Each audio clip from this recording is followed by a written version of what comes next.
আজকে খুবই একটা সুসংবাদ যে আমার গত বছরের এমপি হওয়ার আগে যে আম গাছ দিছিলাম, এই আম গাছে নাকি আম আসছে।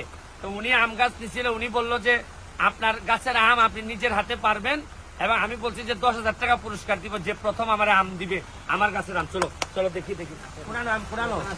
হ্যাঁ হ্যাঁ, তুমি সামনে যাও, সত্যি সামনে যাও। হ্যাঁ হ্যাঁ হ্যাঁ, পুরানো আম গাছটা পুরানো। সাথে সরাইলো, সাথে সরাইলো। হ্যাঁ হ্যাঁ, পুরানো আমটা পুরানো। এটা তো আমদানি দেওয়া স্যার। হ্যাঁ হ্যাঁ, আচ্ছা আচ্ছা, সামনে।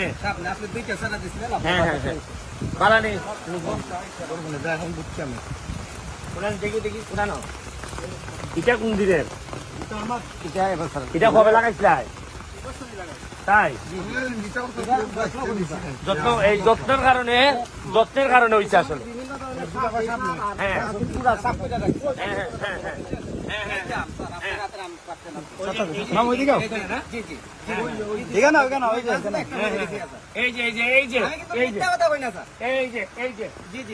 আমি গত বছর আমের গাছ দিছিলাম। আমার জীবনের সফলতা হচ্ছে গিয়ে আমার এলাকায় আম রূপালী 1টা 2টা 3টা 4টা 5টা। আপনি আসেন, কাছে আসেন, কাছে আসেন। আপনি দাঁড়ান, এখানে এখানে দাঁড়ান। হ্যাঁ, এটা লাগাইছিলেন কতদিন আগে? লাগাইছি আজ থেকে আপনার বাসা থেকে দেওয়ার আমার তারিখটা এই গত সিজনে লাগাইছিলেন, এরপরে যত্ন করছেন আপনি না? অনেক কিছু জিনিস কি কি যত্ন, কি কি করছেন? মাইক্রো সার দিছি, ইউরিয়া দিছি, এরপরে পটাশ দিছি, বিভিন্ন ধরনের জিনিস সার দিচ্ছেন। হ্যাঁ হ্যাঁ, গোবরও দিচ্ছেন। গোবর টুবর দেওয়ার কারণে এই দেখেন কতটা আম আসছে। আমার জীবনে আমি যে এইবার যদি 1 লাখ চারা লাগাইতে পারি আমার উপজেলায়, আপনি চিন্তা করেন আমের বন্যা বসাই দিব আমি। আমাদের বাড়িতে আছে স্যার, ঠিক আছে স্যার। আমি যে 60টা আম ধরছিল পয়রা গেছে কেন, এখানে তারা দেখাচ্ছে। এখানে এই আমগুলা দেখেন, আমি আর পারলাম না। এটা না না না, এটা পাকলে না, আমার এটা পাকলে পরে আপনি পেরে আমারে দিয়ে আসবেন, এটা সমস্যা নাই।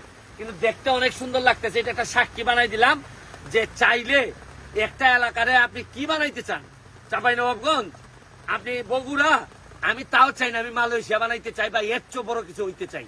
আমি চ্যালেঞ্জ দিলাম, বৃষ্টি যেহেতু আমার উপরে পড়তে আমি যেহেতু এলাও করছি, তাহলে মনে রাখেন ইতিহাস তো বদলামো।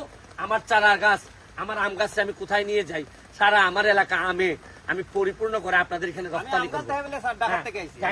Thank you thank you thank you thank you.